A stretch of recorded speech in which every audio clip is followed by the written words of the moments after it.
वकील बहू। जनक पेशे से एक बहुत अच्छी वकील थी, लेकिन कहते हैं ना, बहू कितनी भी बड़ी तोप क्यों ना हो, सास के सामने तो भीगी बिल्ली ही होती है। अरे जनक, क्या बात है? आज रोटी नहीं मिली अभी तक। ये तेरा कोर्ट नहीं है जो आज फैसला ना हुआ तो कल की तारीख मिल जाए। रोटी तो रोज वक्त में चाहिए। हाँ।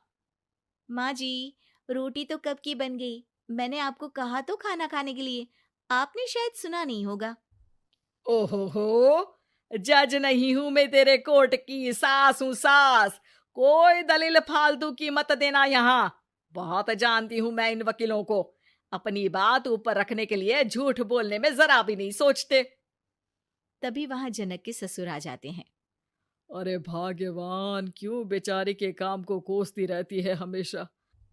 मैं भी तो था वहां जब ये आई थी तुझे रोटी खाने को बुलाने के लिए। सास को तो अब गुस्सा आ जाता है कि कैसे किसी ने बहू की साइड ले ली। अरे वाह जी वाह, वो तो मैं जानती थी कि कोई ना कोई गवाह तो ये पेश कर ही देगी। पर मैं तो अब सीधा खाना खाकर सोने जाऊंगी। मुझे आदत नहीं है किसी से बहसा बहसी करने की।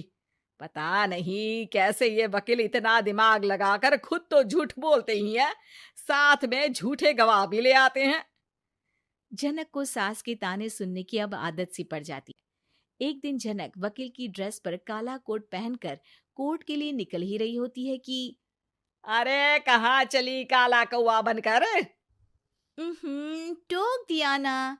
अब कोर्ट तो वकील वाली ड्रेस पहनकर ही जाऊंगी ना। वाह भाई वाह, दामिनी तो मैंने भी देखी है। सन्नी पाजी ने ऐसा ही कोट पहना था और कहा था कि तारीख पर तारीख, तारीख पर तारीख। मतलब कि कोई बात करनी है तो बोलिए, वरना वक्त नहीं है मेरे पास खराब करने के लिए। अरे पता नहीं तुझ में क्या देखा मेरे बेटे ने, सारा दिन वकीलों वाली बहस करती है, भोली भाली सास के साथ।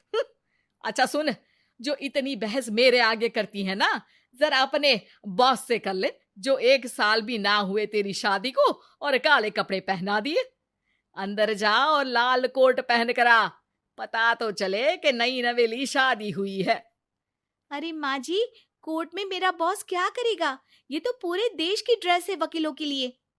लेकिन सास तो ठहरी सास। अच्छा, तो कोई जरूरत नहीं है 2-4 साल कोर्ट जाने की। शादी थोड़ी पुरानी हो जाए तब इजाजत दे दूंगी मैं तुझे काले कपड़े पहनने की।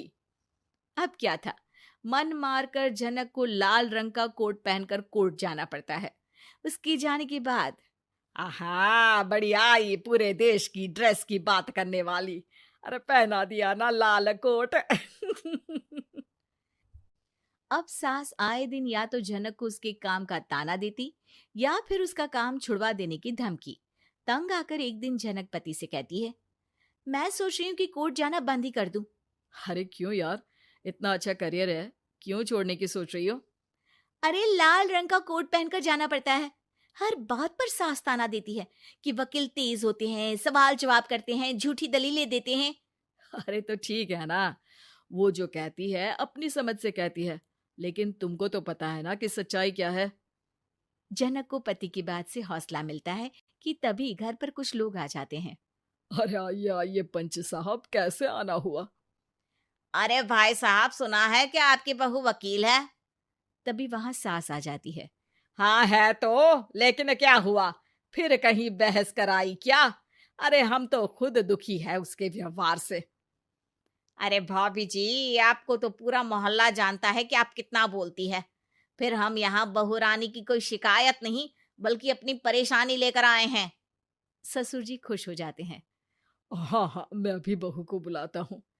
जनक वहां आती है, सबको नमस्ते करके बैठ जाती है। बहू रानी, हमारे गांव में बड़ी मुसीबत आ गई है। अब तो पूरे गांव की जिम्मेदारी मानो तुम्हारे कंधों पर है।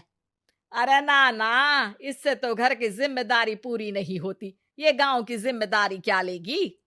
भाभी जी, आप चुप हो जाओ। यहाँ पढ़े लिखे लोगों की बात हो रही है। आप जाओ, जरा रसोई से सबके लिए चाय लेकर आओ। अब मैं कॉफी लूंगी। हाँ हाँ, वकील साहिबा के लिए कॉफी। सास सर पैर सब पटक कर वहां से निकल जाती है। बहू, गांव में पानी नहीं आ रहा है, पड़ोसी राज्य ने हमारा पानी रोक रखा है। इसका मामला तो बड़े कोर्ट में चलेगा पंच जी, लेकिन ऐसा क्यों? वो राज्य हम लोगों से पानी के पैसे मांग रहा है। अब आधे गांव में पानी की सप्लाई खत्म हो गई है बहुरानी। अच्छा पंच साहब, बात गांव की है तो मैं जरूर केस लड़ूंगी। यहाँ एक बार फिर सास की एंट्री हो जाती है। अरे वाह जी वाह, ये काम करवा लो आप हमारी बहू से, बहुत अच्छा करती है। मैं हूं सीधी सादी सास। इस लड़की ने कैसे लड़ लड़ कर मुझे साइड कर रखा है, ये तो अब आपको पता चल ही जाएगा। अरे भाभी जी, आपकी आवाज तो पूरे गांव को सुनाई पड़ती है जब आप बहू रानी को सुंदर वचन सुना रही होती हैं। अरे वकील बहू मिली है, फक्र करो फक्र। हाँ जी हाँ, सारी फकर तो हम लोग ही करें। खैर, अब जो केस लड़ेगी और पानी गांव में आ जाता है तो पंच साहब लिख कर देना होगा कि हैंड पाइप में सबसे पहले मेरी बाल्टी और घड़ा भरेगा। अरे फिर तो हम बहू रानी के नाम पर घर पर ही सप्लाई दे देंगे, लेकिन ये इतना आसान नहीं है। बहू, गांव के पास अभी वकील करने की भी पैसे नहीं है तो। अरे पंच साहब, ये मेरे गांव का मामला है, मैं आपसे एक भी पैसा नहीं लूंगी।